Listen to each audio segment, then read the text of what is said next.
यह सब उस रात शुरू हुआ जब सीनियर ने हमें एक वीडियो भेजा। जमीन पर एक काली परछाई बैठी हुई थी। पहले तो हमें लगा कि ये किसी हॉरर गेम का ट्रेलर है, लेकिन फिर हमें एक जाना पहचाना गिटार दिखा वीडियो के एक कोने में। तब हमें समझ आया कि ये तो सीनियर का ही घर है। उस वीडियो के तुरंत बाद उनका अकाउंट फिर कभी ऑनलाइन नहीं आया और उनका आखिरी मैसेज जो हमें मिला उसमें सिर्फ 3 शब्द लिखे थे, अभी सामान जमा कर लो। रात के 3 बजे थे।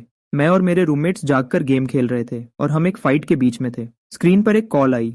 सीनियर की कॉल थी। मैंने सोचा कि इस राउंड के बाद वापस कॉल करूंगा, लेकिन कॉल कटने के तुरंत बाद उन्होंने एक वीडियो भेज दिया। कॉल एकदम रुक गया। उसने अपना हेडसेट उतारा और बोला, कुछ तो गड़बड़ है। मैंने वीडियो के थंबनेल पर एक नजर डाली। वहां बहुत अंधेरा था, मुश्किल से कुछ दिख रहा था। सीनियर ने पहले कभी ऐसी चीजें नहीं भेजी थीं। वो कंप्यूटर साइंस के स्टूडेंट थे। कोडिंग और गेमिंग ही उनकी पूरी जिंदगी थी। रुको, हमने सब कुछ छोड़ दिया। कोल, वीडियो चलाओ। वीडियो बहुत ज्यादा हिल रही थी, जैसे घबराहट में बनाई गई हो। बैकग्राउंड में अंधेरा था। वहां सिर्फ टीवी की थोड़ी सी रोशनी थी। एक परछाई दूसरे बंदे पर झपट पड़ी। स्पीकर से काटने की आवाज आई और साथ में चबाने की अजीब आवाज भी थी।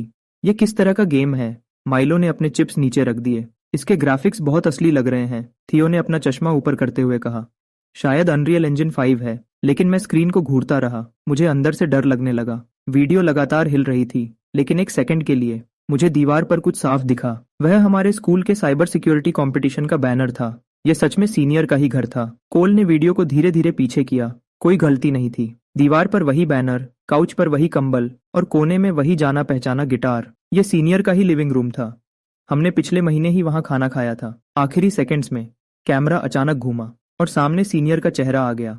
फिर स्क्रीन एकदम काली हो गई। कमरे में इतना सन्नाटा छा गया कि हमें एक दूसरे के सांस लेने की आवाज आ रही थी।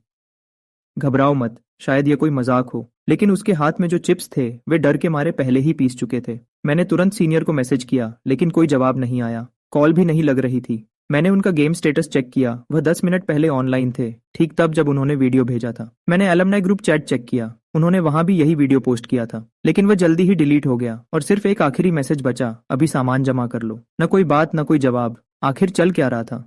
माइलो खड़ा हो गया और छोटे से कमरे में घूमने लगा। मैंने अपना ब्राउजर खोला और खबरें ढूंढने लगा। कुछ नहीं मिला। सोशल मीडिया बिल्कुल नॉर्मल लग रहा था। सब लोग अभी भी एग्जाम्स और गर्मियों की छुट्टियों के बारे में बातें कर रहे थे, लेकिन थियो को कुछ मिला। दोस्तों, जरा ये देखो। उसने एक टेक फोरम खोला जहां कुछ अलग अलग पोस्ट्स थीं। क्या किसी को पता है कि सिटी ए में क्या हो रहा है? मेरा कजिन कल रात से गायब है। यूनिवर्सिटी से स्टूडेंट्स गायब हो रहे हैं। शायद स्कूल वाले इस खबर को दबा रहे हैं। उनमें से कोई भी पोस्ट ज्यादा देर तक नहीं रही। वह आते ही तुरंत गायब हो जाती थी। सब कुछ साफ किया जा रहा है, थियो ने परेशान होकर कहा। कोई जानबूझकर इन खबरों को मिटा रहा है। कोल और मैंने एक दूसरे को देखा। अगर हम अभी भी सोच रहे थे कि यह कुछ नहीं है, तो अब हम खुद से झूठ नहीं बोल सकते थे। क्या हमें कुछ सामान जमा कर लेना चाहिए? क्या जमा करें? माइलो ने मजाक उड़ाते हुए कहा। क्या तुम लोग सच में इस पर यकीन कर रहे हो? क्या पता उन्होंने कोई हॉरर शॉर्ट फिल्म बनाई हो? लेकिन उसकी हंसी झूठी लग रही थी। कोल थोड़ी देर के लिए शांत हो गया। उन्होंने ये वीडियो सिर्फ हम चारों को ही क्यों भेजा? हम सबने एक दूसरे को देखा। हम सीनियर के दोस्त तो थे, लेकिन इतने भी खास नहीं कि वे हमें अकेले में वार्निंग दें। जब तक उन्हें यह न लगा हो कि सिर्फ हम ही इस पर यकीन करेंगे। थियो ने वही बात कही जो मैं सोच रहा था, क्योंकि हम सब पक्के गेमर्स थे।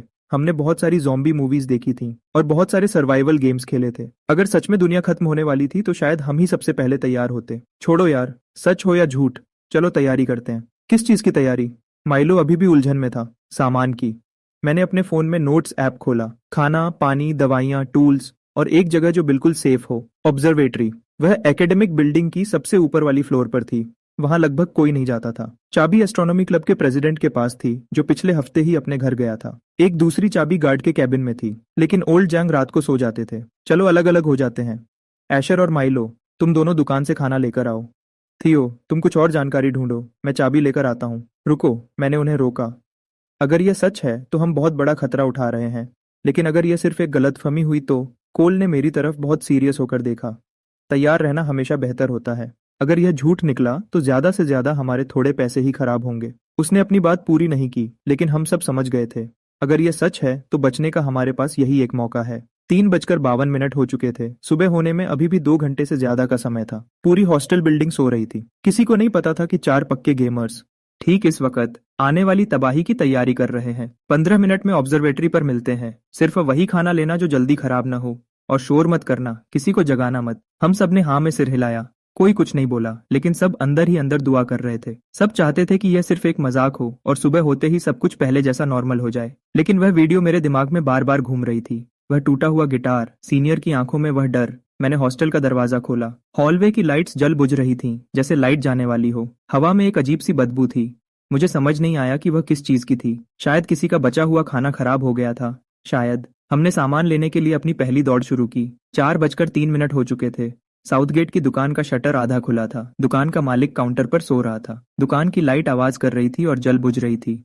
सुनिए बॉस, मैंने उन्हें थोड़ा हिलाया। वह अचानक जाग गए। उनके मुंह से थोड़ी लार टपक रही थी। हाँ, क्या लेना है? चॉकलेट, बीफ जर्की, हार्ड टैक, जो भी चीज लंबे समय तक चले। इतनी रात को क्या तुम लोग कैंपिंग पर जा रहे हो? फील्ड ट्रेनिंग है, काउंसलर ने हमें आखिरी वक्त पर बताया। यह बिल्कुल बेकार बहाना था, लेकिन उन्होंने ज्यादा ध्यान नहीं दिया। उन्होंने जम्हाई और शेल्फ्स की तरफ इशारा किया। जो चाहिए ले लो, स्कैन करके पे कर देना। मैंने जल्दी से कार्ट को शेल्फ्स के बीच में आगे बढ़ाया। चॉकलेट, यही तो हमें चाहिए थी। बीफ जर्की और वैक्यूम पैक वाला सामान जो जल्दी खराब ना हो। हार्ड टैक का स्वाद बहुत खराब था, लेकिन एक बार से ही पेट भर सकता था।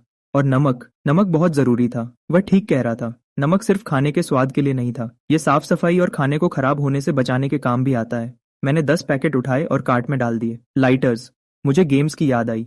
बचने के लिए आग सबसे जरूरी चीज थी। 3 बॉक्स लाइटर्स के लिए, 5 फ्लैश लाइट्स और बैटरीज। मैं खुद को रोक नहीं पा रहा था और बस काम में लग गया। मैं नीचे वाले शेल्फ्स को ढूंढने लगा जहां दुकान का मालिक बचा हुआ सामान रखकर भूल गया था। यह महीनों पुराने प्रोमो के सामान थे, जो अभी भी 1 साल से ज्यादा चल सकते थे। तुम इतना सारा सामान खरीद रहे हो? मालिक ने अब थोड़ा होश में आते हुए भरी हुई कार्ट को शक की निगाह से देखा। 4 क्लासेस एक साथ ट्रेनिंग कर रही हैं। मैंने तुरंत झूठ बोल दिया। हमारी ड्यूटी सामान लाने की है। मैंने अपना फोन स्कैन किया। 3,247 युआन, मेरे 2 महीने के खर्चे के बराबर। लेकिन यह पैसों की चिंता करने का वक्त नहीं था। रोको, मालिक ने अचानक हमें रोका। क्या आजकल कुछ चल रहा है? कल कोई और भी आया था, उसने भी बहुत सारा सामान खरीदा। मेरी घबराहट बढ़ गई। कौन था? पता नहीं, यहाँ का नहीं लग रहा था। उसने ढेर सारा कैंड फूड खरीदा। उसने कहा कि वह शहर से बाहर जा रहा है। कैंड फूड सबसे ज्यादा चलने वाला खाना होता है। ऐसा लग रहा था कि सिर्फ हमें ही वार्निंग नहीं मिली थी। क्या आपके पास फर्स्ट एड किट है? हाँ, पीछे स्टोर रूम में है। वह रास्ता दिखाने के लिए उठा। तुम्हें उसकी क्या जरूरत है? गर्मी और स्ट्रोक से बचने के लिए। स्टोर रूम में बदबू और भी ज्यादा तेज थी। वह अजीब सी बदबू किसी चीज के सड़ने जैसी थी। मालिक ने गुस्से में कहा, अरे यार, ये चूहे। लगता है कोई और चूहा कहीं मर गया है। फर्स्ट एड किट पर धूल जमी हुई थी। मैंने उसे चेक किया। जरूरत का सभी बेसिक सामान वहां था। बैंडेड्स, आयोडाइन, पट्टी और एक्सपायर्ड सर्दी की दवाइयों के कुछ डिब्बे। 6 महीने पुरानी थी, पर कोई बड़ी बात नहीं थी। मैं इसे भी ले रहा हूं। मैंने कोने में रखी एक छोटी कुदाल की तरफ इशारा किया। यह खुद के बचाव के लिए है। मालिक थोड़ा हिचकिचाया। 200। मैंने सीधे दाम लगाया और डील पक्की की। जब हम कार्ट को धकेल कर वापस ले जा रहे थे, तो माइलो ने धीरे से पूछा, क्या तुम सच में इस बात पर यकीन करते हो? क्या तुम नहीं करते? मैंने पलट कर पूछा। वह एक पल के लिए शांत हो गया। पास वाले हॉस्टल में लोग अभी भी गेम खेल रहे हैं और कुछ लोग बाहर खाना बना रहे हैं। अगर सच में कुछ हो रहा होता तो इतनी शांति नहीं होती। नॉर्थ डिस्ट्रिक्ट यहाँ से 20 किलोमीटर दूर है। मैंने उसे याद दिलाया। खबर आने में वक्त लगता है, लेकिन ऑनलाइन तो कुछ भी नहीं है। यही बात तो इसे डरावनी बनाती है। हम सारा सामान ऊपर ऑब्जर्वेटरी तक ले गए। कोल पहले से वहां था और चाबियां घुमा रहा था। कुछ पता चला? मैंने थियो से पूछा। उसने ना में सिर हिलाया। नॉर्थ डिस्ट्रिक्ट के सोशल मीडिया पर रात के 2 बजे से कोई अपडेट नहीं आया है। आखिरी पोस्ट किसी का था जो लाइट जाने की शिकायत कर रहा था। यह आम बात भी थी और बिल्कुल आम नहीं भी थी। कैफेटेरिया का स्टोर रूम। कोल ने वक्त देखा। मैंने एक बार मैनेजर के लिए वह ताला ठीक किया था। मुझे पता है इसे कैसे खोलना है। कैफेटेरिया का पिछला दरवाजा एक पतली गली में था, जहां आमतौर पर कचरे के डिब्बे रखे होते थे। बदबू बहुत तेज थी, लेकिन आज रात वहां अजीब शांति थी। कोई आवारा बिल्ली भी कचरा नहीं ढूंढ रही थी। ताला पुराना था। मैंने अपने स्विस आर्मी नाइफ से 2 बार कोशिश की और वह खुल गया। स्टोर रूम चावल, आटे, मसालों और एक बड़े फ्रीजर से भरा हुआ था। चावल ले जाना सही नहीं रहेगा। कोल ने दिमाग लगाया। यह बहुत भारी है और सबकी नजर में आ जाएगा। सूखी हुई सब्जियां। थियो ने एक कोने की तरफ इशारा किया। वह इसे सूप के लिए यूज करते हैं। इसकी लाइफ 2 साल की होती है। सही कहा। हमने सूखी हुई सब्जियों के 10 बैग पैक कर लिए। साथ में सोया सॉस, सिरका और खाने का तेल भी लिया। हमने तेल को साफ की हुई खाली बोतलों में भर लिया। फ्रीजर में बहुत सारा फ्रोजन मीट रखा था। मैं एक पल के लिए हिचकिचाया, लेकिन फिर भी मैंने कुछ टुकड़े प्लास्टिक में लपेट लिए और उन्हें छत पर मिट्टी में दबा दिया, ताकि वह कुछ वक्त तक खराब न हो। थियो अचानक रुक गया। उसने कोल के पीछे इशारा किया। वह क्या है? हम पीछे घूमे। स्टोर रूम के पीछे अंधेरे में कोई चीज हिल रही थी, धीरे और अजीब तरीके से। शायद कोई चूहा है। थियो ने चैन की सांस ली। बस एक बड़ा चूहा है। सच में एक मोटा चूहा अंधेरे से बाहर आया, लेकिन उसकी चाल अजीब थी। वह हर 2 कदम पर कांप रहा था। उसके मुंह से झाग निकल रहा था। शायद जहर खाया है, माइलो ने अंदाजा लगाया। चूहा अचानक तेज भागा और सीधा हमारी तरफ आया। उसकी आंखें बिल्कुल लाल थीं और उसके दांत बाहर निकले हुए थे। मैंने तुरंत कुदाल उठाई और उस पर दे मारी। चटाक! चूहा वहीं ढेर हो गया और उसका काला खून हर तरफ फैल गया। बहुत गंदी बदबू आई। धत तेरी की! इस चूहे में कुछ गड़बड़ है। शायद इसे रेबीज है। मैंने ये बात जोर से कही, लेकिन मेरे दिमाग में कुछ और ही चल रहा था। अगर चूहे भी बीमार हो चुके हैं तो जल्दी करो, सुबह होने वाली है। हमने अपनी रफ्तार बढ़ा दी। एक प्रेशर कुकर, स्टील की प्लेट्स और सील्ड बैग्स का एक ढेर लिया। फायर कैबिनेट के पास से गुजरते हुए माइलो ने उसे खोला और एक CO2 फायर एक्सटिंग्विशर निकाल लिया। यह हथियार के रूप में काम आ सकता है। साइंस बिल्डिंग की तीसरी फ्लोर पर केमिस्ट्री लैब थी। दरवाजा बंद था, लेकिन खिड़की पूरी तरह बंद नहीं थी। थियो छोटा था, इसलिए वह अंदर घुस गया। उसने अल्कोहल की कुछ बोतलें बाहर भेजीं। 75% मेडिकल ग्रेड है, ध्यान से रखना। मैंने बोतलें ले लीं। इसमें आग जल्दी लग सकती थी। मेडिकल रूम पहली फ्लोर पर थी। ड्यूटी पर जो डॉक्टर था वह वहां नहीं था, शायद बाथरूम गया था। हमने जल्दी से दवाइयों की अलमारी साफ कर दी। बुखार की दवा, दर्द की दवा, पट्टी, आयोडाइन, सभी बेसिक चीजें ले लीं। लेकिन असली मुसीबत में यह किसी की जान बचा सकती थी। थर्मोमीटर भी, थियो ने याद दिलाया। और मास्क, हाँ मास्क भी। अगर सच में कोई वायरस फैल रहा था तो मास्क ही सबसे पहला बचाव था। हमने मेडिकल रूम से सारे मास्क उठा लिए, पूरे 5 डिब्बे। वापस ऑब्जर्वेटरी पर पूरब की तरफ आसमान में उजाला होने लगा था। हम थककर जमीन पर गिर गए और हाँफने लगे। अब हमें और क्या चाहिए? कोल ने पूछा। पानी, मैंने कहा। बहुत सारा पानी। हॉस्टल में वाटर हीटर है, माइलो ने कहा। उतना काफी नहीं होगा। थियो ने ना में सिर हिलाया। अगर पानी और लाइट दोनों चले गए तो हीटर बेकार हो जाएगा, मैंने सोचा। बोतल वाला पानी। दुकान पर अभी भी कुछ बचा है। चलो कुछ और डिब्बे ले आते हैं। मैं जाता हूँ, माइलो ने खुद आगे बढ़ते हुए कहा। रोको, कोल ने उसे रोका। दोनों साथ जाओ और अपने साथ कुछ लेकर जाओ। कुछ लेकर जाने का मतलब था वह कुदाल और पर्दे का डंडा जो हमने निकाला था। अजीब था, पर कुछ न होने से बेहतर था। माइलो और मैं वापस दुकान पर गए। मालिक पहले से जगा हुआ था और अपने फोन को घूर रहा था। तुम फिर से? और पानी चाहिए, मैंने कहा। अपने आप ले लो। उसका ध्यान भटका हुआ था और आंखें स्क्रीन पर टिकी थीं। मैंने लोकल न्यूज़ पर एक नज़र डाली। हेडलाइन आम लग रही थी। नॉर्थ डिस्ट्रिक्ट में कुछ वक्त के लिए लाइट बंद होने की खबर, लेकिन कमेंट्स पहले ही बंद कर दिए गए थे। बॉस, क्या हम हाथ गाड़ी ले सकते हैं? पीछे से हम पानी के 10 डिब्बे ऑब्जर्वेटरी की तरफ धकेल कर ले गए। रास्ते में हम उन स्टूडेंट्स के पास से गुजरे जो मॉर्निंग जॉग पर निकले थे। सब कुछ बिल्कुल नॉर्मल लग रहा था, कुछ ज्यादा ही नॉर्मल। माइलो अचानक बोला, एशर, अगर यह सब झूठ हुआ तो हम इसे एक ट्रेनिंग समझ लेंगे। मैं सीरियस हूं। उसने चलना बंद कर दिया। क्या हम कुछ ज्यादा ही डर रहे हैं? मैं भी रुका और चमकते आसमान की तरफ देखने लगा। माइलो, तुम्हें याद है वह सीनियर कैसा लड़का था? काफी भरोसेमंद। क्या वैसा बंदा ऐसी बात पर मजाक करेगा? वह शांत हो गया। ऑब्जर्वेटरी पर वापस आकर थियो एक एग्जॉस्ट फैन लगा रहा था, एक सिंपल वेंटिलेशन फिल्टर, ताकि वायरस हवा के जरिए न फैले। तुमने ये कहां से सीखा? मैं हैरान था। बिली से। उसने अपना चश्मा ऊपर किया। Doomsday survival guide, 3 million views. कोल सामान को अलग अलग कर रहा था, सब कुछ ठीक से रख रहा था। खाना एक तरफ, औजार दूसरी तरफ, दवाइयां अलग रखी थीं। यह सब देखकर मुझे सब कुछ अजीब और झूठा सा लग रहा था। थियो अभी तक वापस नहीं आया। कोल ने अपना फोन चेक किया। ऐसे वक्त पर वह कहाँ चला गया? थियो ने हमारे साथ पूरी रात गेम खेलने का वादा किया था, लेकिन वह आधी रात को ही चला गया। उसने कहा था कि वह किसी काम से इंटरनेट कैफे जा रहा है। मैंने उसे फोन किया। फोन बंद था। ये तो बुरा है। अगर थियो सच में बाहर है तो मैं उसे ढूंढने जाता हूँ। मैं खड़ा हो गया। नहीं, कोल ने मेरा हाथ पकड़ लिया। बहुत खतरनाक है। मैं बस कैफे चेक करके आता हूँ। मैं अपनी बात पर अड़ा रहा। अब तो दिन हो गया है, क्या गलत हो सकता है? कोल आखिरकार मान गया। ये पहन लो। ये एक मिलिट्री कोट था जो उसने पहले उठाया था, गर्मियों में भी। मोटे कपड़े स्किन को आपस में टच होने से बचा सकते हैं। मुझे लगा ये कुछ ज्यादा ही हो रहा है, लेकिन फिर भी मैंने उसे पहन लिया। 10 मिनट। कोल ने बिल्कुल सीरियस होकर कहा। अगर तुम 10 मिनट में वापस नहीं आए तो हम यहां से निकल जाएंगे। समझ गया। मैंने ऑब्जर्वेटरी का दरवाजा खोला। सीढ़ियों पर बिल्कुल सन्नाटा था, सिर्फ मेरे कदमों की आवाज आ रही थी। लिफ्ट अभी भी काम कर रही थी। सब कुछ नॉर्मल लग रहा था, लेकिन मुझे पता था कि तूफान से पहले हमेशा ऐसी ही खामोशी होती है, और शायद हम पहले लोग होंगे जो बदलती हुई हवा को महसूस करेंगे। सुबह के 6:30। कैंपस के बाहर वाले इंटरनेट कैफे की लाइट्स अभी भी जल रही थीं। हवा में सिगरेट के धुएं और इंस्टेंट नूडल्स की खुशबू भरी हुई थी। मैंने दरवाजा खोला। कीबोर्ड्स की वही जानी पहचानी आवाज मेरे कानों में पड़ी। मैं कंप्यूटर्स की एक के बाद एक लाइन के पास से गुजरा। ज्यादातर लोग गेम खेल रहे थे। स्क्रीन की रोशनी उनके खाली चेहरों पर पड़ रही थी, जैसे कोई बिल्कुल अलग ही दुनिया हो। और हाँ, थियो स्टेशन 23 पर ही था। उसने अपना हेडसेट पहना हुआ था और उसकी आंखें लाल थीं। उसकी उंगलियां कीबोर्ड पर तेजी से चल रही थीं। स्क्रीन पर ढेर सारे कोड और डेटा चल रहे थे। थियो, मैंने उसके कंधे पर हाथ रखा। वह अचानक चौंक गया और उसने अपना हेडसेट उतारा। एशर, तुम यहाँ क्या कर रहे हो? उसने पूछा। मैंने धीमी आवाज में कहा, कुछ गड़बड़ हो रही है, हमें चलना चाहिए। रुको। वह वापस स्क्रीन की तरफ मुड़ा। बस डाउनलोड खत्म होने वाला है। मैं देखने के लिए आगे झुका। फाइल्स का एक ढेर था। Medical manuals, wilderness survival guides और हथियार बनाने के तरीके और एक 3G नेटवर्क चलाने की गाइड। थियो ने मुझे देखते हुए पाया। अगर 4G टावर्स बंद हो गए तो 3G शायद अभी भी काम करेगा। एक टेक नर्ड ही ऐसा सोच सकता है। वह हम सबसे बहुत आगे की सोच रहा था। और यह, उसने एक और फोल्डर खोला। नॉर्थ डिस्ट्रिक्ट के बारे में हर एक जानकारी, देश और विदेश की, ट्विटर, फेसबुक, यहाँ तक कि डार्क वेब की भी। कुछ मिला? उसका चेहरा गंभीर हो गया। पूरे डिस्ट्रिक्ट का संपर्क टूट गया है। कल रात 11 बजे से सारी जानकारी ब्लॉक कर दी गई है।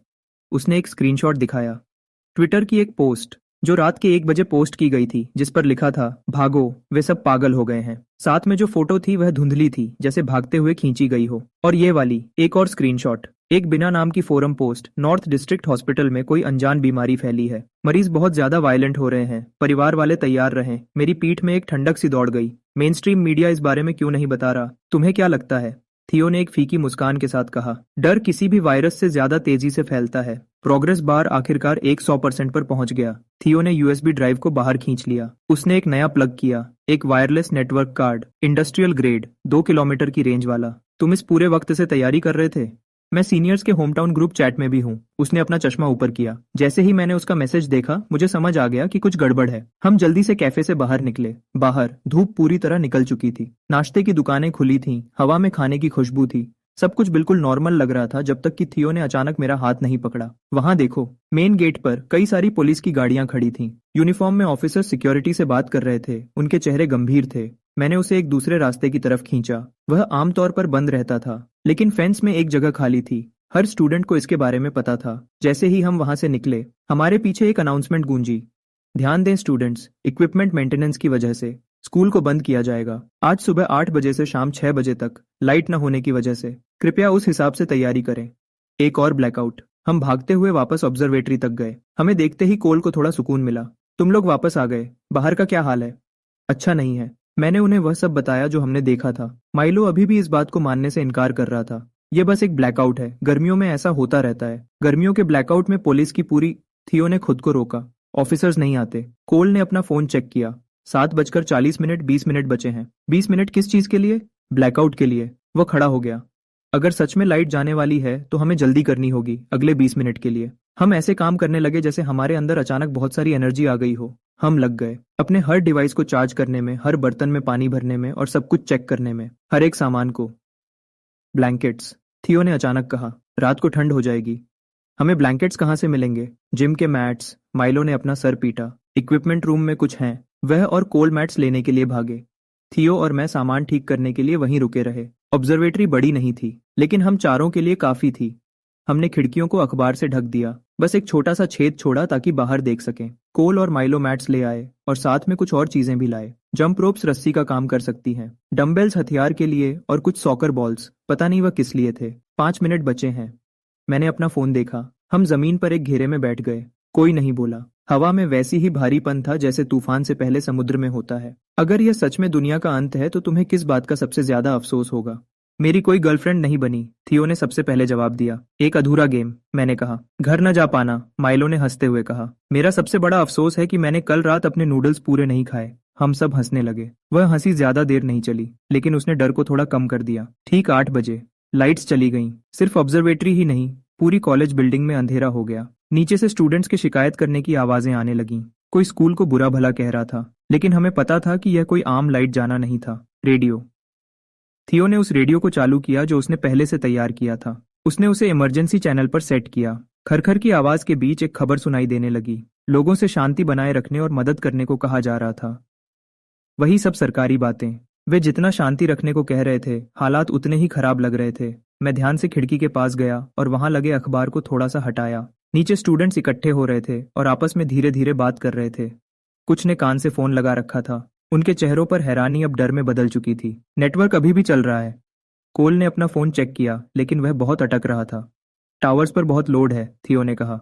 सब लोग ऑनलाइन खबर ढूंढ रहे हैं। मैंने अपना फोन रिफ्रेश किया। वह धीरे से लोड हुआ, लेकिन मुझे कुछ पोस्ट्स दिखीं। सब लाइट जाने के बारे में ही पूछ रहे थे। उससे ज्यादा और कुछ नहीं था। अचानक एक तेज चीख सुनाई दी। दूर से थी लेकिन बिल्कुल साफ थी। ऐसी आवाज जो सिर्फ बहुत ज्यादा डर से निकल सकती है। हमने एक दूसरे की तरफ देखा। एक और चीख आई, इस बार थोड़ी पास से। सुबह के 6:03 पर एक बहुत ही भयानक चीख ने सुबह की खामोशी को तोड़ दिया। मैं अचानक जाग गया। मेरा दिल जोर से धड़क रहा था। ऑब्जर्वेटरी के अंदर बाकी लोग भी अचानक जाग गए।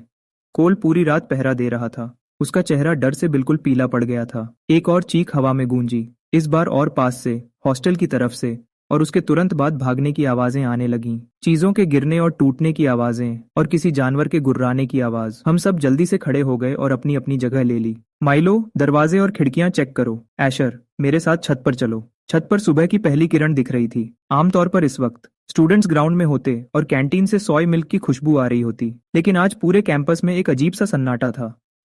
नहीं, सन्नाटा नहीं था। कोल ने हॉस्टल की तरफ इशारा किया। बार बार कांच टूटने की आवाजें आ रही थीं। चीखें बढ़ रही थीं। लोग मदद के लिए चिल्ला रहे थे। हॉस्टल नंबर 5 की तीसरी मंजिल पर दरवाजे पीटे जा रहे थे।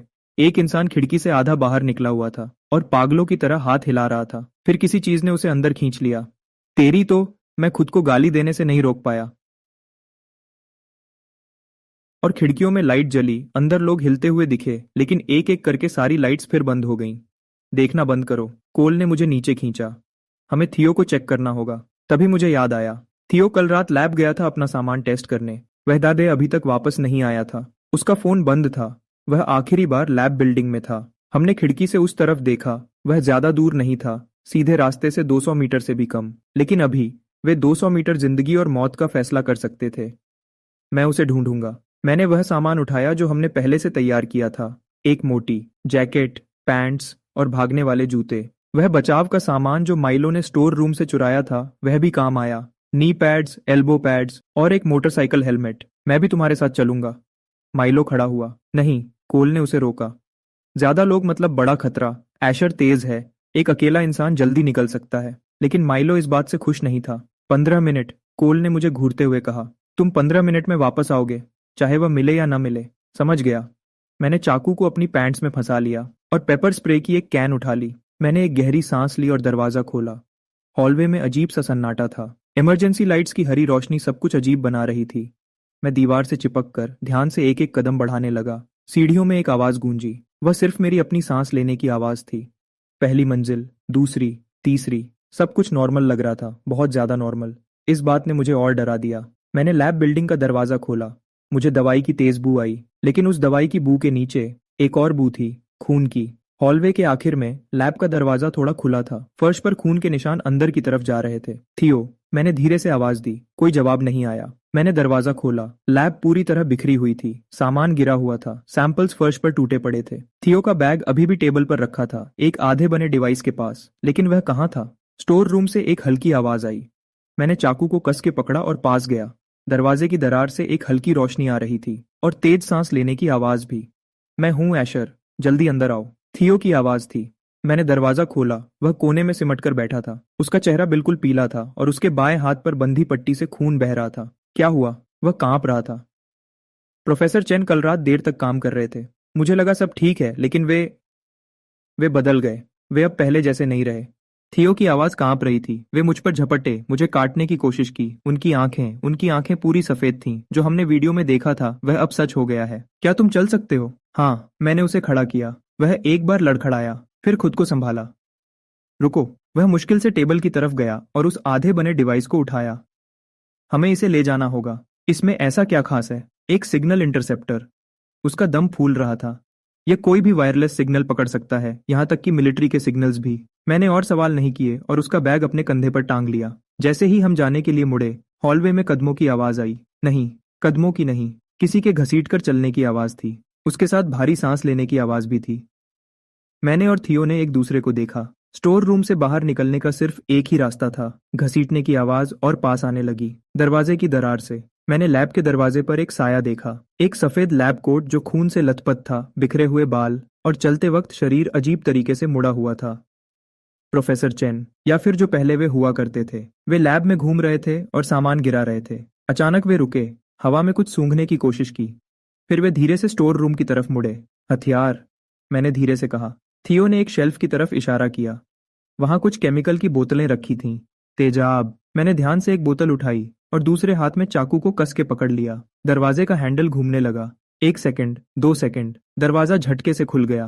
प्रोफेसर चेन अचानक आगे झपटा और गुस्से में अजीब सी आवाजें निकालने लगा। अब मैं उसका चेहरा देख सकता था। उसका शरीर बीमार जैसा ग्रे हो गया था और आंखें बिल्कुल लाल थीं। उसके मुंह से कोई अजीब सा पानी टपक रहा था। मैंने उस पर एसिड फेंक दिया। एक तेज आवाज आई और उस छोटे से कमरे में जलन वाली बदबू फैल गई। उसने एक भयानक चीख मारी, अपने चेहरे को नोचने लगा और लड़खड़ाते हुए पीछे हट गया। मैंने थियो को पकड़ा और हम दोनों स्टोरेज रूम से बाहर भागे। चेन जमीन पर तड़पने लगा और फिर खड़ा हो गया। हालांकि उसका चेहरा पूरी तरह जल चुका था और पहचाना नहीं जा रहा था। वह लड़खड़ाते हुए हमारे पीछे आने लगा। इस तरफ। हम सीढ़ियों की तरफ भागे। थियो के पैरों ने जवाब दे दिया। मैं एक तरह से उसे सीढ़ियों से नीचे खींचकर ले जा रहा था। हमारे पीछे से गुर्राने की आवाज पास आती जा रही थी। दूसरी मंजिल, पहली मंजिल, बाहर निकलने का रास्ता बिल्कुल सामने था। लेकिन बाहर और भी लोग खड़े थे। 3 लोग, नहीं, 5 लोग। वह बिल्डिंग के सामने खुले मैदान में घूम रहे थे। उनका शरीर अकड़ा हुआ था पर वह धीमे नहीं थे। एक ने सिक्योरिटी की यूनिफॉर्म पहनी थी। उसकी बेल्ट पर लगा रेडियो अभी भी खराब आवाज कर रहा था। खिड़की, थियो ने एक तरफ इशारा किया। पहली मंजिल की खिड़की ज्यादा ऊंची नहीं थी। मैंने थियो को ऊपर उठाया। वह मुश्किल से बाहर निकला। मैं भी उसके पीछे जाने के लिए मुड़ा। सीढ़ियों का दरवाजा जोर से खुला। चैन वहां पहुंच चुका था। वह बहुत पास था। मैंने एक स्टूल उठाया और उस पर दे मारा और जैसे ही वह लड़खड़ाया, मैंने खिड़की से बाहर छलांग लगा दी। बाहर इन्फेक्टेड लोगों की भीड़ थी। आवाज सुनकर वह हमारे पास आने लगे। यहाँ, कोल की आवाज आई। वह और माइलो थोड़ी दूर पर कुछ पकड़े हुए दिखे। एक आग वाली बोतल हवा में उड़ती हुई आई। वह उन इन्फेक्टेड लोगों के पैरों के पास टूट गई। आग तुरंत फैल गई। बहुत कायत वह अब जो भी थे, उन्हें अभी भी आग से डर लगता था और वह तुरंत पीछे हट गए। हमने मौका देखा और ऑब्जर्वेटरी की तरफ भागे। वह 200 मीटर का रास्ता कभी इतना लंबा नहीं लगा था। मैं उन्हें अपने पीछे आते हुए सुन सकता था और खतरा पास आता हुआ महसूस कर सकता था। थियो की चोट की वजह से वह धीमा हो गया था। मैं एक तरह से उसे उठाकर भाग रहा था। 100 मीटर, 50 मीटर और तेज। कोल और माइलो हमें दरवाजे पर मिले। हम तुरंत अंदर घुसे और उन्होंने दरवाजा बंद करके तुरंत लॉक कर दिया। थप थप थप। उन इन्फेक्टेड लोगों ने दरवाजे पर जोर से मारा। पूरा दरवाजा हिल गया लेकिन वह टूटा नहीं। हम जमीन पर गिर गए और जोर जोर से सांस लेने लगे। मैंने कोल के हाथ में बची हुई आग वाली बोतल को देखा। यह मैंने कल रात बनाई थी, उसने अपना पसीना पोंछते हुए कहा। अल्कोहल और बर्तन धोने का साबुन। मैंने जल्दी से इन्हें मिला दिया। थियो के जख्म का इलाज करना होगा। हम उसे प्रेप रूम में ले गए। मैंने आयोडाइन से जख्म को साफ किया। अच्छा है, ज्यादा गहरा नहीं है। ये किसी के काटने से ज्यादा एक खरोंच जैसा लग रहा था। थियो ने कमजोर आवाज में कहा, अगर ये सच में कोई वायरस है और ये शरीर के पानी से फैलता है, बात मत करो, मैं पट्टी बांध रहा हूं, अभी बस आराम करो। खिड़की के बाहर से एक के बाद एक चीखें सुनाई दे रही थीं। पूरे कैंपस में अफरा तफरी मच गई थी। देखो, माइलो ने दूर हॉस्टल से उठते हुए काले धुएं की तरफ इशारा किया। किसी ने आग लगा दी थी या वह खुद ही फैल गई थी। बिल्डिंग्स के बीच में और भी लोग घूम रहे थे। कुछ अभी भी नाइट ड्रेस में थे, जो साफ तौर पर अभी अभी इन्फेक्टेड हुए थे। हमारा फैसला बिल्कुल सही था, कोल ने धीरे से कहा। अगर हम हॉस्टल में ही रहते तो मैं सोच भी नहीं सकता कि हमारा क्या हाल होता। मेरे फोन में अभी भी सिग्नल था। सिग्नल बार बार आ जा रहा था। मेरे परिवार के ग्रुप चैट पर मेरे माँ बाप मुझे बार बार मैसेज कर रहे थे, मैं ठीक हूँ और एक सुरक्षित जगह पर हूँ, प्लीज बाहर मत निकलना। जैसे ही मैंने ये भेजा, सिग्नल चला गया। थियो वहां बने एक टेम्पररी बिस्तर पर लेटा था। अगली बारी लाइट की होगी, फिर उसने अपनी बात पूरी नहीं की। लेकिन हम सब जानते थे, सब कुछ बर्बाद हो रहा था और यह तो बस शुरुआत थी। दुनिया का अंत सच में शुरू हो चुका था। तीसरे दिन तक हमने थोड़ा बहुत सब कुछ संभाल लिया था। ऑब्जर्वेटरी हमारा ठिकाना बन चुकी थी। कोल ने सख्त नियम बनाए, 2 लोग ध्यान रखेंगे, 2 लोग दिन में आराम करेंगे, रात को सब अलर्ट रहेंगे, खाना और पानी बचाकर चलेंगे और सबसे जरूरी, शांत रहेंगे। कल हमारे सामने वाले हॉस्टल में किसी ने मदद के लिए चीखा। इस वजह से वहां 7 या 8 इन्फेक्टेड लोग आ गए। वह बिल्डिंग पहले ही बर्बाद हो चुकी थी। थियो का जख्म ठीक हो रहा था, लेकिन उसने अपनी पूरी ताकत एक डिवाइस बनाने में लगा दी थी। आखिरकार उसने सिग्नल पकड़ने वाली मशीन चालू कर दी। अब हमें जानकारी मिलने लगी थी। ईस्ट डिस्ट्रिक्ट बर्बाद हो चुका है, मदद चाहिए। इन्फेक्टेड लोगों की गिनती उम्मीद से ज्यादा है। लोगों को निकालने का काम शुरू हो गया है, मिलने की जगह। इस टूटे फूटे मैसेज से बाहर की सच्चाई पता चल रही थी। यह सिर्फ हमारे के तहत हमारा स्कूल नहीं था, पूरा शहर बर्बाद हो रहा था। एक दवाई, थियो ने अचानक कहा। मुझे एक खुफिया मैसेज मिला है, उसमें दवाई के टेस्ट के बारे में लिखा है। कहाँ? शहर के डिजीज कंट्रोल सेंटर में। शुरुआती टेस्ट के नतीजे अच्छे आए हैं। इस मुश्किल वक्त में उम्मीद की एक किरण दिखी, लेकिन डिजीज कंट्रोल सेंटर शहर के दूसरी तरफ था। हालात को देखते हुए वहां जाना लगभग नामुमकिन था। पहले जिंदा रहने पर ध्यान देते हैं। कोल ने समझदारी से कहा। लेकिन 5वें दिन की सुबह सब कुछ बदल गया। मैं रोज की तरह अपनी ड्यूटी से उठा और देखा कि कोल एक कोने में बैठा कांप रहा था। कोल? उसने अपना सिर उठाया, उसकी आंखें खोई हुई थीं। मुझे ठीक नहीं लग रहा। मेरा दिल बैठ गया। कब से? कल रात से, या शायद उससे भी पहले। हमने उसे चेक किया। काटने या खरोंच का कोई निशान नहीं था, लेकिन उसके पैर पर एक सूजन थी, बिल्कुल मच्छर के काटने जैसी। मच्छर? माइलो का चेहरा बदल गया। कमरे में सन्नाटा छा गया। हम सब एक बार में समझ गए। वायरस सिर्फ काटने से नहीं फैल रहा था, हर जगह के मच्छर भी इस वायरस को फैला रहे थे। मुझे अलग कर दो। कोल की आवाज कमजोर थी पर पक्की थी। मुझे स्टोरेज रूम में बंद कर दो। नहीं। माइलो की आवाज कांप गई। यही एक रास्ता है। कोल ने खड़े होने की कोशिश की। मैं इसे महसूस कर सकता हूँ। ये मेरे अंदर आग की तरह जल रहा है। हमारे पास कोई रास्ता नहीं था। स्टोरेज रूम को एक टेम्पररी बंद कमरा बना दिया गया। हमने दरवाजे पर खाना और पानी रख दिया। कोल खुद गया और उसने खुद दरवाजा बंद कर लिया। उसके आखिरी शब्द थे, जंजीर का इस्तेमाल करना। जो भी मिले उससे दरवाजा बंद कर देना। लॉक होने की आवाज आई। मेरे हाथ कांप रहे थे। अगले 12 घंटे बहुत दर्दनाक थे। हम अंदर से रोने की, दरवाजा पीटने की और गुर्राने की आवाजें सुन सकते थे, जो अब इंसानी नहीं लग रही थीं। माइलो ने एक से ज्यादा बार दरवाजा खोलने की कोशिश की। हमने हर बार उसे रोका। वह उन जैसा नहीं बनना चाहता। थियो की आंखें लाल हो गई थीं। यह उसका अपना फैसला था। अचानक मुझे याद आया, कोल कल रात छत पर पहरा दे रहा था। वह घास फूस से भरी छत। यह सब मेरी गलती है। मैंने दीवार पर हाथ मारा। अगर हमने वह घास पहले साफ कर दी होती, लेकिन अब बहुत देर हो चुकी थी। दवाई, माइलो ने रुक रुक कर कहा। दवाई ढूंढो, अभी भी एक मौका है। थियो और मैंने एक दूसरे की तरफ देखा। डिजीज कंट्रोल सेंटर जाना होगा, एक ऐसे शहर से होकर जो पहले ही बर्बाद हो चुका है। इसके कितने चांस थे? हमने बंद स्टोरेज रूम के दरवाजे को देखा। हम जानते थे कि अब पीछे हटने का कोई रास्ता नहीं है। उस रात हमने तैयारी शुरू कर दी। मैप पर सेंटर तक का सबसे छोटा रास्ता 15 किलोमीटर का था, पैदल चलकर और रास्ते में इन्फेक्टेड लोगों से बचते हुए। इसमें कम से कम 2 दिन लगेंगे। पहले खुद को बचाना जरूरी था। हमने अपने कपड़ों के हर खुले हिस्से को टेप से बंद कर दिया, खास करके बाजू और पैंट के नीचे के हिस्से को। चाकू के अलावा हमने कुछ और आग वाली बोतलें भी तैयार की। कॉम्स थियो ने रेडियो को एक खास चैनल पर सेट किया। यह फ्रीक्वेंसी अभी भी काम कर रही थी। खाना और पानी बहुत कम था, बस 3 दिन के लिए काफी था। हमारे निकलने से पहले मैं कोल से मिलने गया। वह गडुर्राया और हमारी तरफ झपटा। उसका दिमाग कभी ठीक होता तो कभी बिल्कुल खो जाता। मैं बस दरवाजे के पीछे से यही कह सका, मैं वापस आऊंगा। सुबह के 4 बजे हम निकलने के लिए तैयार हुए। हमने ऑब्जर्वेटरी का दरवाजा धक्का देकर खोला। बाहर एक ऐसी दुनिया थी जिसे हम अब पहचान नहीं पा रहे थे। वह कैंपस जिसे हम कभी इतने अच्छे से जानते थे, अब नरक बन चुका था। हर तरफ टूटे हुए कांच और गिरी हुई बाइक्स थीं। याद रखना, मैंने आखिरी बार अपने सामान को चेक किया। चाहे कुछ भी हो जाए, बस जिंदा रहना सबसे पहले है। थियो ने हाँ में सिर हिलाया और अपना चश्मा ऊपर किया। फिर हम तीनों ने इस तबाही के अंधेरे में कदम रखा, अपने भाई के लिए और उम्मीद की उसे एक आखिरी किरण के लिए, यह जानते हुए भी कि शायद इस रास्ते से वापस आने का कोई तरीका नहीं होगा। हम इमारतों के अंधेरे का सहारा लेकर चल रहे थे। हमारा हर एक कदम ऐसी फूंक फूंक कर उठ रहा था जैसे पतली बर्फ पर चल रहे हों। थियो अपने फोन में मैप देखकर आगे चल रहा था। मैंने पीछे से संभाला हुआ था। स्कूल का साउथ गेट सबसे पास का रास्ता था और सबसे खतरनाक भी। ये कभी सबसे चहल पहल वाली जगह हुआ करती थी। रुको। थियो अचानक नीचे बैठ गया। आगे एक छोटे से मैदान में 1 दर्जन से ज्यादा इन्फेक्टेड लोग घूम रहे थे। चांद की रोशनी में उनके टेढ़े मेढ़े शरीर और अजीब तरीके से चलना साफ दिख रहा था। कुछ ने तो अभी भी स्कूल की यूनिफॉर्म पहनी हुई थी। साफ पता चल रहा था कि वे कल ही इन्फेक्टेड हुए स्टूडेंट्स थे। माइलो ने तुरंत हमें पीछे खींचा और एक लंबा पर सुरक्षित रास्ता चुना, एकेडमिक बिल्डिंग से होते हुए और लाइब्रेरी के पास से कैफेटेरिया को छोड़ते हुए। हर जानी पहचानी जगह अब बिल्कुल बदली हुई लग रही थी। लाइब्रेरी के कांच के दरवाजे जमीन पर टूटे पड़े थे। अंदर बिल्कुल अंधेरा था। जब हम वहां से गुजरे तो मैंने शेल्फ्स के बीच कुछ हिलते हुए देखा। देखो मत, चलते रहो। आखिरकार हम दीवार के पास पहुंच गए। यहाँ एक पुराना साइड गेट था जो आमतौर पर बंद रहता था, लेकिन माइलो ने इसके लॉक के सिस्टम को पहले ही समझ लिया था। मुझे 3 मिनट दो। उसने अपने औजार निकाले और काम पर लग गया। मैं उस रास्ते पर नजर रख रहा था जहां से हम आए थे और टाइम देख रहा था। 1 मिनट, 2 मिनट, क्लिक। हो गया। हमने गेट धक्का देकर खोला। बाहर अब असली शहर था।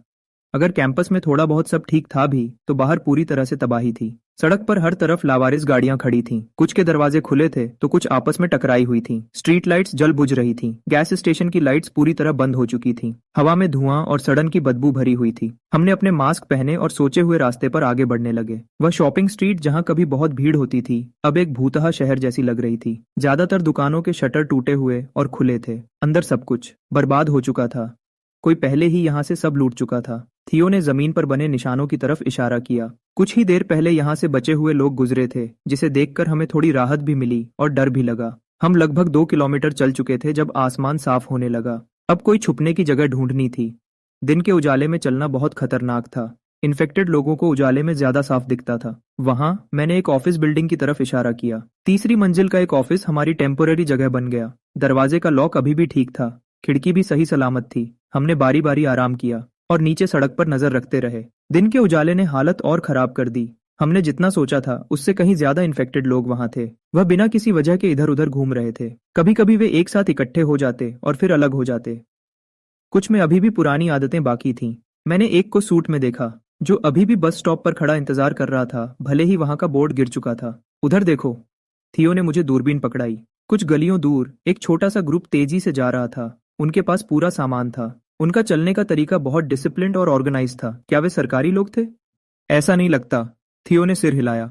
उनके कपड़े और सामान आपस में मेल नहीं खा रहे थे। शायद वह बचे हुए लोगों का कोई ग्रुप था। ऐसा लग रहा था कि सिर्फ हम ही सीरम के बारे में नहीं सोच रहे थे। दोपहर को रेडियो पर अचानक आवाज आई। क्या कोई वहां है? ये सिग्नल बहुत कमजोर था और आवाज कटकट कर आ रही थी। क्या हमें जवाब देना चाहिए? थियो ने मेरी तरफ देखा। मैं थोड़ा हिचकिचाया। जवाब देने से हमारी जगह का पता चल सकता था। फिर भी मैंने बटन दबाया।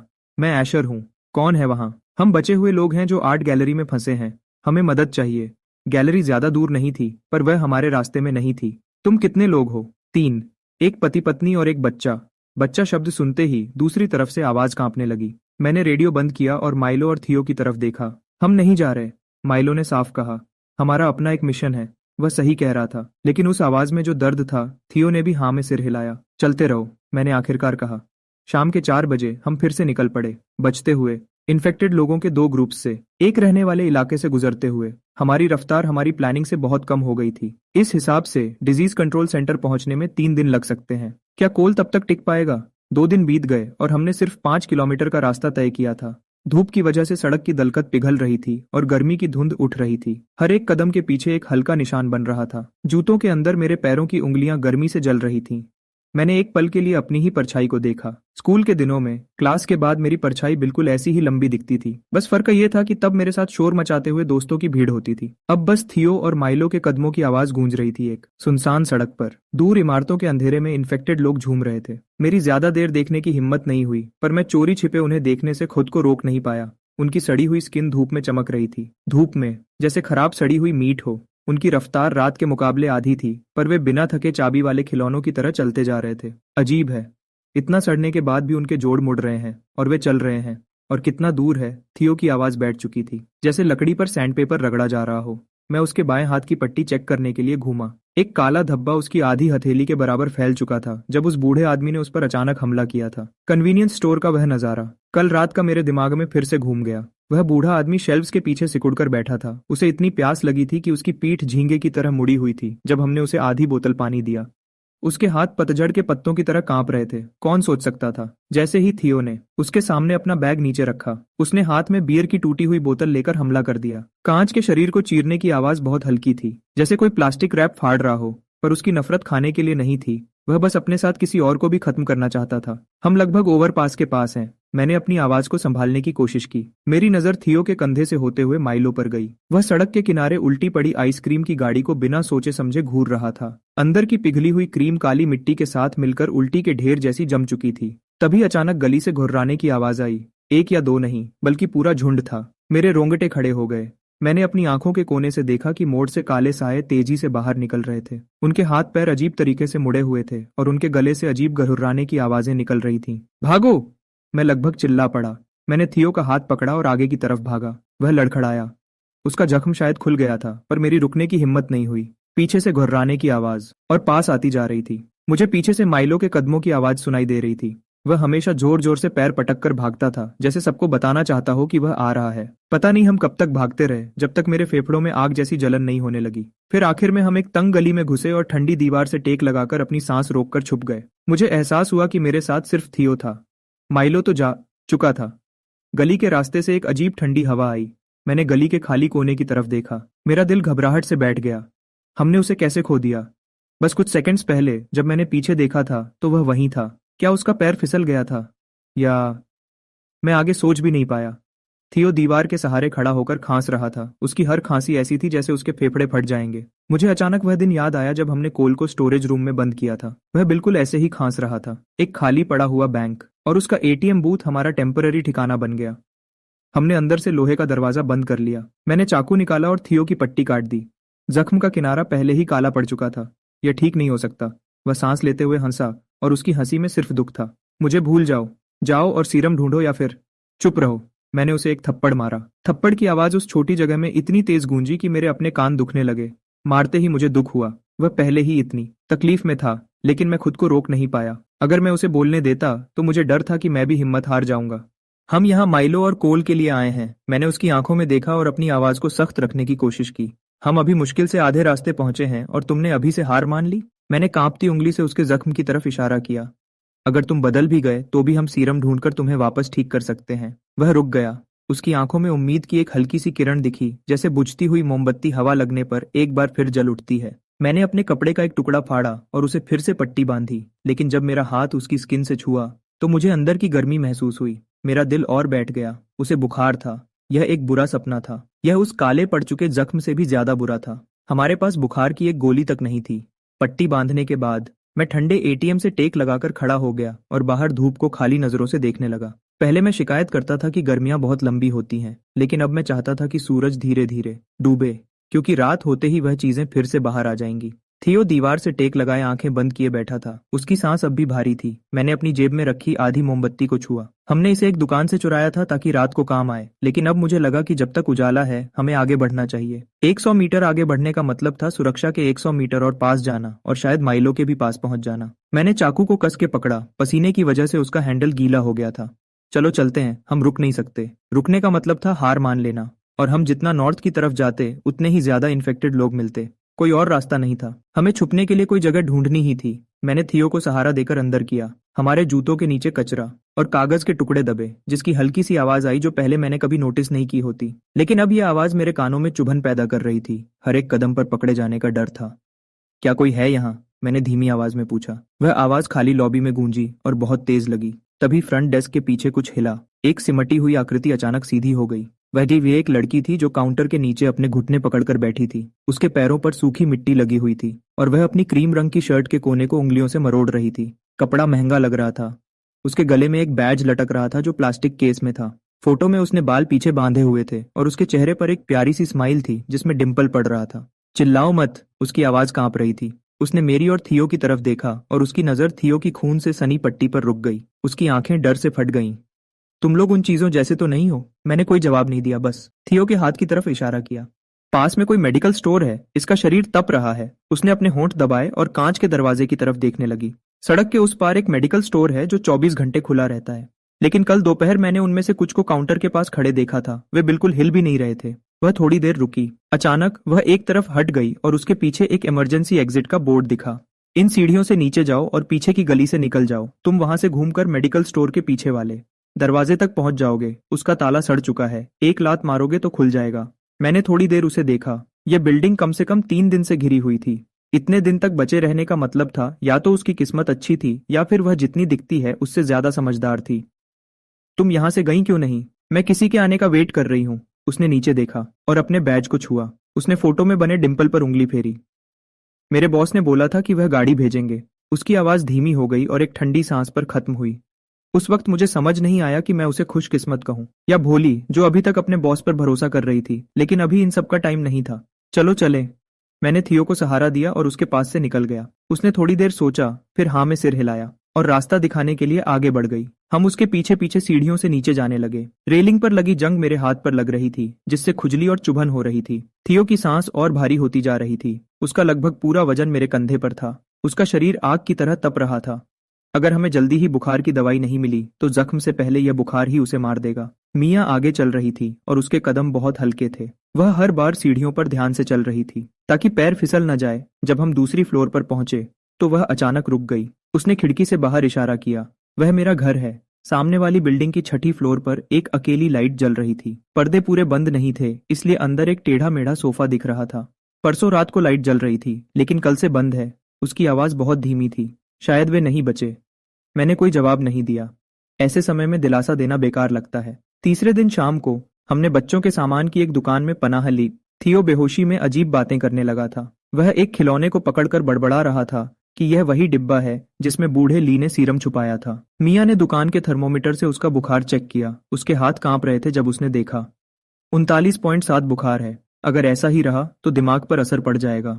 बाहर आसमान धीरे धीरे काला हो रहा था। इन्फेक्टेड लोगों के चिल्लाने की आवाजें बढ़ने लगी थीं। मैंने सड़क के उस पार मेडिकल स्टोर की तरफ देखा। उसका 24 घंटे वाला बोर्ड अब भी चमक रहा था और उसकी लाल रोशनी कांच से निकलकर जमीन पर फैल रही थी। मैं उनका ध्यान भटकाऊंगा, मैंने अचानक कहा। मिया ने हैरत से देखा। क्या तुम पागल हो? बाहर कम से कम 7 लोग हैं और कोई और रास्ता नहीं है। मैंने उसकी बात काट दी। मेरी नजर सड़क के बीच गिरी हुई एक साइकिल पर पड़ी। तुम उसे पीछे की गली से ले जाओ। मैं उन्हें पूरब की तरफ हार्डवेयर मार्केट की तरफ ले जाऊंगा। वहां बहुत सारी गलियां हैं, उन्हें भटकाना आसान होगा। उसने मना करना चाहा, लेकिन मैंने पहले ही मिलिट्री कोट उठाकर पहन लिया था। वह भारी कोट मेरी गर्दन पर चुभ रहा था और उसमें से अजीब सी बू आ रही थी। हमने इसे बूढ़े ली के स्टोर रूम से निकाला था। उस वक्त यह बोझ लग रहा था, लेकिन अब शायद यही मेरी जान बचा ले। वह लाल पानी की टंकी देख रहे हो? मैंने दूर आसमान की तरफ इशारा किया। सूरज उसके पीछे डूब रहा है। अब से 1 घंटे बाद जो भी वहां नहीं पहुंच पाया वह 3 घंटे वेट करेगा। जैसे ही मैं साइकिल पर बैठा, सीट पर लगी जंग मेरी पैंट्स पर लग गई, जिससे एक लाल निशान बन गया। मैंने एक गहरी सांस ली और साइकिल की घंटी बजाई, जिसकी आवाज ऐसी थी जैसे शांत पानी में कोई पत्थर फेंका गया हो। सड़क के उस पार मेडिकल स्टोर के बाहर खड़े इन्फेक्टेड लोग हिले और उन्होंने धीरे धीरे अपना सिर घुमाया। मैंने तेजी से साइकिल चलाई। मैंने अपनी तिरछी नजर से देखा कि मिया थियो को गली की तरफ ले जा रही थी। मेरे सीने पर जो बोझ था वह थोड़ा कम हुआ। ठंडी हवा मेरे कोट के कॉलर के अंदर आने लगी। कोट का मोटा कपड़ा हवा को मेरे सीने पर ही रोक रहा था। मेरी पीठ पसीने से जल्दी ही भीग गई। वे बीमार लोग मेरे पीछे आ रहे थे। उनके चलने की आवाज गीले कपड़े घिसटने जैसी थी। वे बिना थके एक चौक से गुजर रहे थे। मैंने जोर से ब्रेक लगाया। आगे का रास्ता बंद था। वहां 12 टूटे फूटे कारों का एक छोटा पहाड़ जैसा बना हुआ था। सबसे ऊपर एक बस गार्ड रेल से आधी बाहर लटकी हुई थी। उस बस के अंदर एक सूट पहना हुआ बीमार आदमी फंसा था, जो लगातार कांच पर अपना सर मार रहा था। अब आगे जाने का सिर्फ एक ही रास्ता था, की ऊपर चढ़ना। मैंने साइकिल को उठाया और उस कचरे के ढेर पर चढ़ने लगा। मेरे कोट का कोना एक ट्रक के शीशे में फंस गया। एक झटके ने मुझे लगभग नीचे गिरा ही दिया था। मैंने नीचे देखा। उन बीमार लोगों में से एक ट्रक के टायर के सहारे ऊपर चढ़ रहा था। उसके सड़ते हुए हाथ टायर के बीच की जगह को पकड़ रहे थे। उसके नाखूनों के अंदर काली मिट्टी जमी हुई थी। मेरा दिल इतनी जोर से धड़क रहा था जैसे मेरी पसलियां टूट जाएंगी। मैंने हाथ पैर मारकर ऊपर चढ़ने की कोशिश की। साइकिल का लोहा मेरी कमर में चुभ रहा था। जब तक मैं सबसे ऊपर पहुंचा, वह बीमार आदमी मेरे पैर के पास पहुंच चुका था। उसका सड़ता हुआ मुंह खुल और बंद हो रहा था, जिसमें काले और पीले दांत दिख रहे थे। पीछे हटो, मैंने उसे लात मारी। लात सीधे उसकी छाती पर लगी। वह एक फटे हुए बोरे की तरह नीचे गिरा और एक कार की छत पर जा टकराया। उस कचरे के बीच से निकलते वक्त कांच के एक टुकड़े ने मेरे पैर को काट दिया। जख्म पर ठंडी हवा लगते ही तेज जलन होने लगी। मैंने पीछे मुड़कर देखा। पीछे भीड़ अब कम हो गई थी। उनमें से कुछ लोग कचरे के बीच फंसे हुए थे। वे वहां तड़प रहे थे, लेकिन सबसे आगे वाला अब भी आ रहा था। उसका एक पैर टूट चुका था, फिर भी वह अपने घुटनों के बल चलने से भी ज्यादा तेज रेंगते हुए आ रहा था। जब तक मैं पानी की टंकी के पास पहुंचा, आसमान में पूरा अंधेरा हो चुका था। सड़क की ज्यादातर लाइट्स बंद थीं। सिर्फ दूर एक बोर्ड जल बुझ रहा था, जिससे मेरी परछाई कभी लंबी तो कभी छोटी हो रही थी। कोट के अंदर बहुत गर्मी लग रही थी। पसीना मेरे माथे से बहकर मेरी आंखों में जा रहा था। इतनी जलन हो रही थी कि आंखें खोलना मुश्किल था।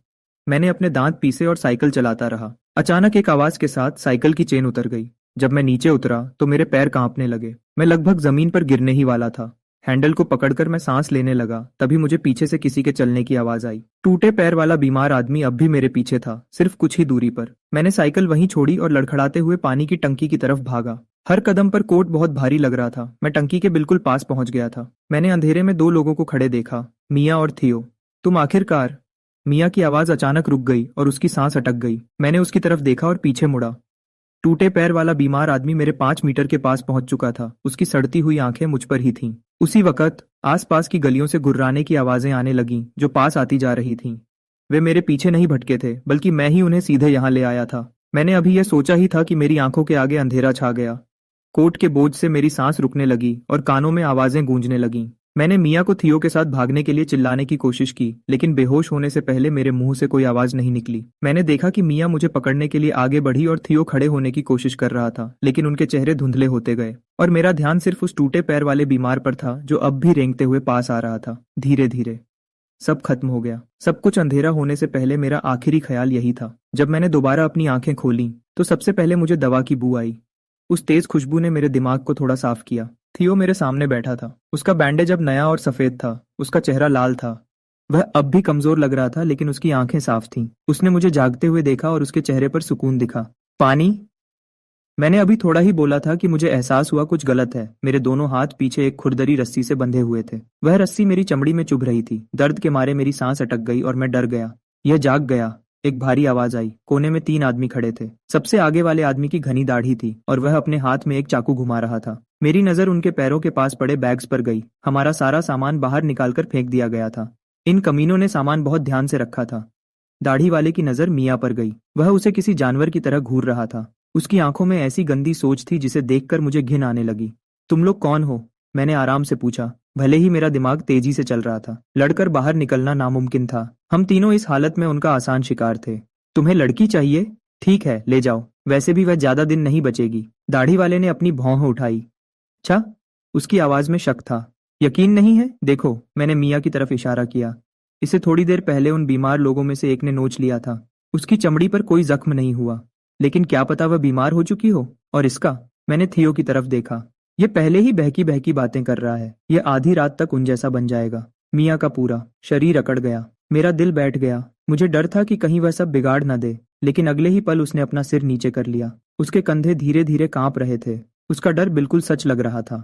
थियो ने भी नाटक किया और जोर जोर से खांसने लगा। दाढ़ी वाले ने गाली दी और मेरे पैर पर जोर से लात मारी, जिससे तेज दर्द हुआ। मैं दर्द से कराह उठा। मैंने दर्द के मारे अपने दांत पीस लिए। इसे गड्ढे के पास ले जाओ। वैसे भी हमें शिकार फंसाने के लिए चारा चाहिए। जब उन्होंने मुझे उठाया तो मैंने बचने का नाटक किया, लेकिन मेरे दिमाग में चल रहा था चारा। वे उन बीमार लोगों को बुलाने के लिए मेरा इस्तेमाल करना चाहते थे। यह बुरा था, लेकिन शायद हमारे फायदे में था। कम से कम मैं और थियो अभी के लिए सुरक्षित थे। उन्होंने मुझे एक खाली वेयरहाउस में फेंक दिया। वहां आते ही मुझे धूल और सड़न की बू आई। कोने में एक गड्ढा था, जिसका नीचे का हिस्सा अंधेरे में खोया था। उसके किनारे पर कुछ सफेद हड्डियां बिखरी थीं, जो हल्के अंधेरे में डरावनी लग रही थीं। मैं दीवार के सहारे बैठ गया और रस्सी को घिसकर काटने लगा। वह खुरदरी दीवार रस्सी के साथ साथ मेरी कलाई पर भी घिस रही थी। एक तेज लन होने लगी। मुझे अच्छे से पता था, ये लोग ऐसे नहीं थे जो किसी को जिंदा छोड़ दें। उनका हम में से किसी को भी जिंदा रखने का कोई प्लान नहीं था। मुझे जल्दी बाहर निकलना होगा, नहीं तो मैं उन बीमार लोगों का खाना बन जाऊंगा। वक्त धीरे धीरे बीत रहा था। रस्सी की वजह से मेरी कलाई दर्द से सुन्न हो गई थी, लेकिन मैंने रुकने की हिम्मत नहीं की। हर एक घिसावट मुझे आजादी के पास ले जा रही थी। बार बार बाहर से अजीब आवाजें आ रही थीं, जिससे मेरा दिल डर के मारे हलक में आ जाता। हर बार मुझे डर था कि कोई अचानक अंदर ना आ जाए। आधी रात तक रस्सी आखिरकार टूट गई। एक पल के लिए मुझे इतना सुकून मिला कि मेरी आंखों में आंसू आ गए। मैंने अपनी अकड़ी हुई कलाइयों को हिलाया और वेयरहाउस के दरवाजे की तरफ बढ़ा। मेरी उंगलियों ने अभी ठंडे लकड़ी के दरवाजे को छुआ ही था कि बाहर किसी के चलने की आवाज आई। धत तेरी की! मैंने तुरंत अपना हाथ पीछे खींच लिया। ठीक तभी दरवाजा खुला। एक बड़ा और तगड़ा आदमी रास्ता रोककर दरवाजे पर खड़ा था। तेज रोशनी मेरी आंखों पर पड़ी और मुझे कुछ दिखना बंद हो गया। वह एक सेकंड के लिए रुका, फिर उसका दूसरा हाथ उसकी कमर पर रखे चाकू की तरफ गया। मैं तुरंत बहुत घबरा गया। अब कोई रास्ता नहीं बचा था। मैंने अपनी मुट्ठी बंद की और अपनी जान बचाने के लिए लड़ने को तैयार हो गया। एक भारी आवाज आकाज आई। वह आदमी अचानक जमीन पर गिर गया और उसके सिर के पीछे से खून बहने लगा। मैं वहीं रुक गया और मेरी आंखें उस तरफ देखने लगीं जहां वह गिरा था। उसके पीछे से एक आदमी बाहर आया। माइलो। उसके हाथ में खून से सनी हुई एक ईंट थी। मेरी आंखें हैरत से खुली की खुली रह गईं। पहले चलो, बात बाद में करेंगे।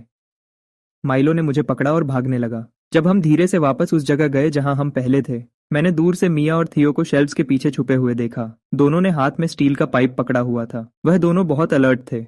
जैसे ही उन्होंने हमें देखा, उनकी जान में जान आई। तब जाकर माइलो ने बताया कि उसके साथ क्या हुआ था। जब खतरनाक भीड़ ने उसे हमसे अलग कर दिया था, वह इसी ग्रुप के हाथ लग गया था। बचने के लिए उसने उनका साथ देने का नाटक किया। जैसे ही उसे पता चला कि कल उनकी नजर हम पर थी, वह समझ गया कि वह हमें कभी नहीं छोड़ेंगे। इसलिए वह हमें बाहर निकालने के मौके का इंतजार कर रहा था। मेरा दिल भर आया। सच्चे रिश्ते मुश्किल वक्त में ही पता चलते हैं। हम यहाँ नहीं रुक सकते। हमें अभी निकलना होगा। हम झुककर वेयरहाउस के पीछे वाले दरवाजे की तरफ बढ़ने लगे। इस शांत रात में टूटे हुए कांच पर हमारे जूतों की आवाज साफ सुनाई दे रही थी, जो बार बार गूंज रही थी। ऊपर के शेल्फ से हल्की रोशनी नीचे आ रही थी। बस इतनी रोशनी थी कि माइलो की कमर पर बंधा हुआ बंडल दिख सके, जो खाद की बोरी में लिपटा हुआ कुछ था। उनके ग्रुप में शामिल होने के बाद उसने चोरी किए हुए सॉल्ट पीटर और कोयले से एक देसी बॉम्ब बनाया था। लगता है वह नहीं। मिया की आवाज अचानक रुक गई। हमारे पीछे एक लोहे का ड्रम जोर की आवाज के साथ जमीन पर गिरा। उसके तुरंत बाद एक भारी आवाज में गाली सुनाई दी, तुम कहाँ छुपे हो? मेरे बदन के रोंगटे खड़े हो गए। मैंने पीछे घूमकर देखा। दाढ़ी वाला आदमी स्टील का पाइप उठाए हमारी तरफ भाग रहा था। अलग हो जाओ, माइलो जोर से चिल्लाया और उसने अपने पास वाले स्टील के शेल्फ को जोर से धक्का दे दिया। वह शेल्फ खाली ऑयल के ड्रम्स के साथ नीचे गिर गया, जिससे पतला रास्ता बंद हो गया। दाढ़ी वाले ने गाली दी और आगे बढ़ने की कोशिश में एक ड्रम से टकराकर गिर गया। मैंने मौका देखा और थियो को एक तरफ खड़ी फॉकलिफ्ट की तरफ खींचा। मैंने आते वक्त इसे देखा था। चाबी अभी भी उसमें ही लगी हुई थी। चलो चलो।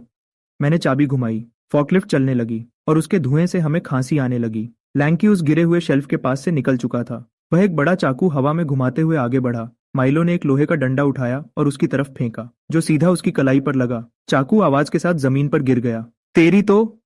दाढ़ी वाले की आंखें गुस्से से लाल हो गईं।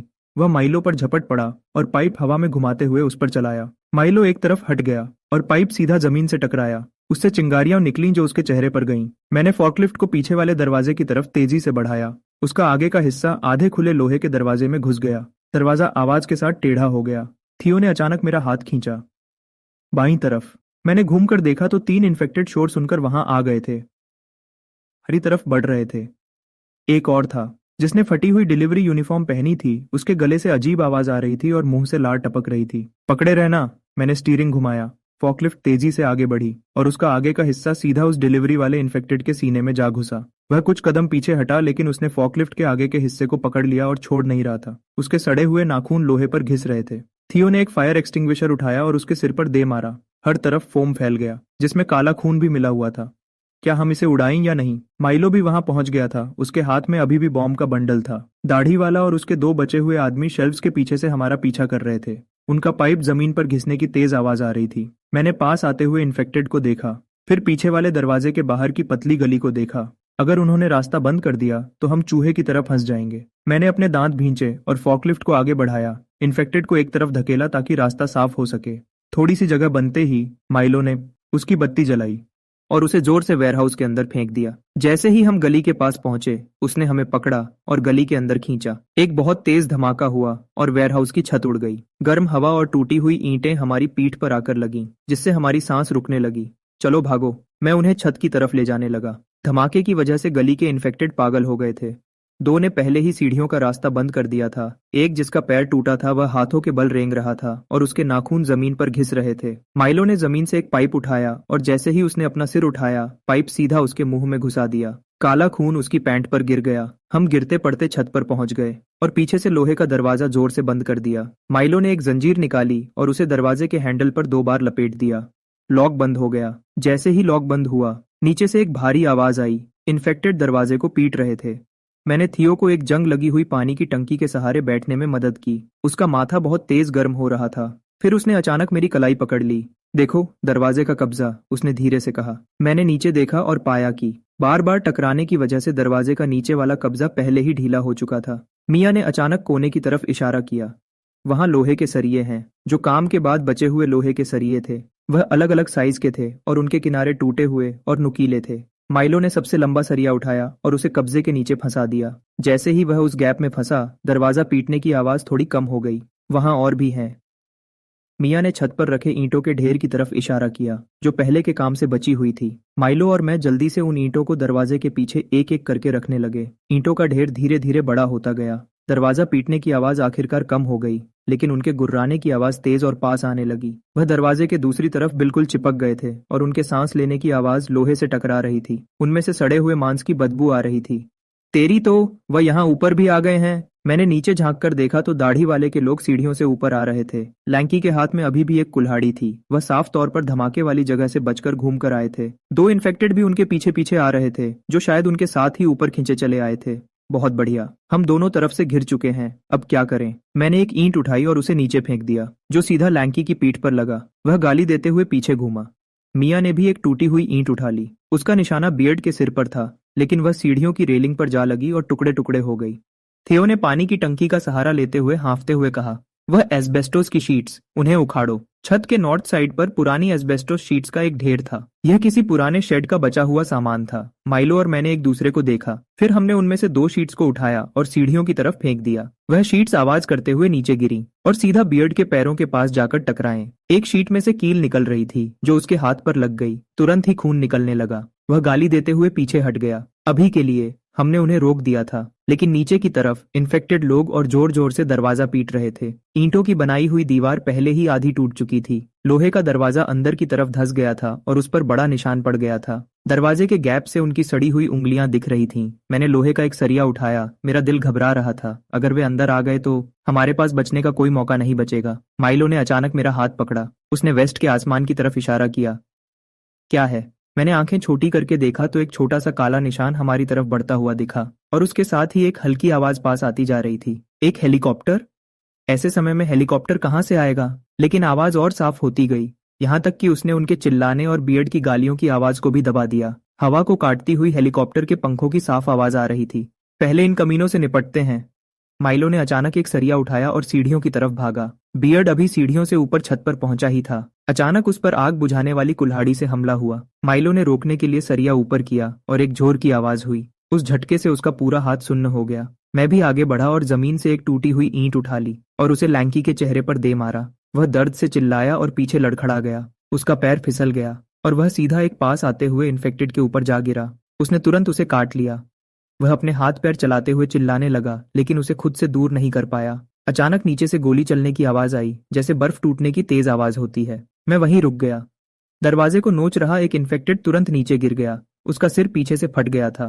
फिर हर तरफ से और गोलियां चलने की आवाजें आने लगीं। लैंकी को काट रहे इन्फेक्टेड के सिर पर अचानक एक गोली लगी। लैंकी डर के मारे नीचे गिर गया। बियर्ड ने उसे उठाया और वहां से भाग निकला, लेकिन तभी एक और गोली चली जो सीधा उसके घुटने के पीछे लगी और वह आवाज के साथ जमीन पर गिर गया। फौज आ गई। थियो ने किसी तरह खुद को पानी की टंकी के सहारे खड़ा किया। उसके चश्मे पर धूल जमी थी और उसकी आंखें चमक रही थीं।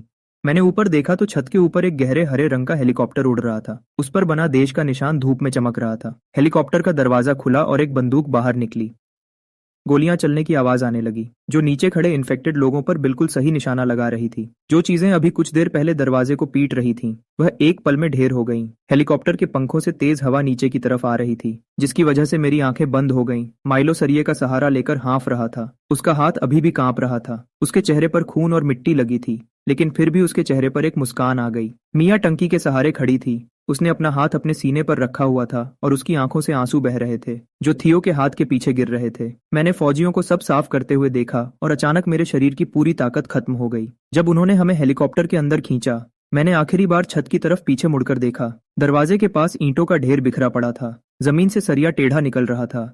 धुएं के बीच से धूप निकल रही थी और खून से सने फर्श पर धूप की चमक पड़ रही थी। दूर से देखने पर वेयरहाउस से अभी भी धुआं निकल रहा था, जैसे कोई सिगरेट आखिरी तक जल रही हो। 1 साल बाद मैं लाइब्रेरी में बैठा था और मेरे सामने एक मोटी किताब खुली थी।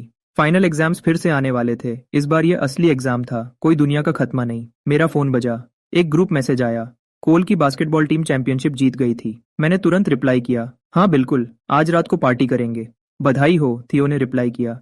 मेरा और मिया का आज रात का प्लान है, तो हम नहीं आ पाएंगे। मैंने लिखा, अरे यार, तुम दोनों के तो रोज ही प्लान होते हैं। ये रोज रोज की नोक झोंक बहुत अच्छी लगती थी। लाइब्रेरी के स्पीकर पर एक अनाउंसमेंट हुई, आज नेशनल एपिडेमिक प्रिवेंशन डे है।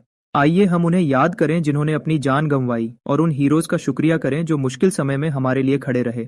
मैंने अपनी किताब बंद की और खिड़की से बाहर देखा। ग्राउंड में स्टूडेंट्स दौड़ रहे थे और बॉल खेल रहे थे।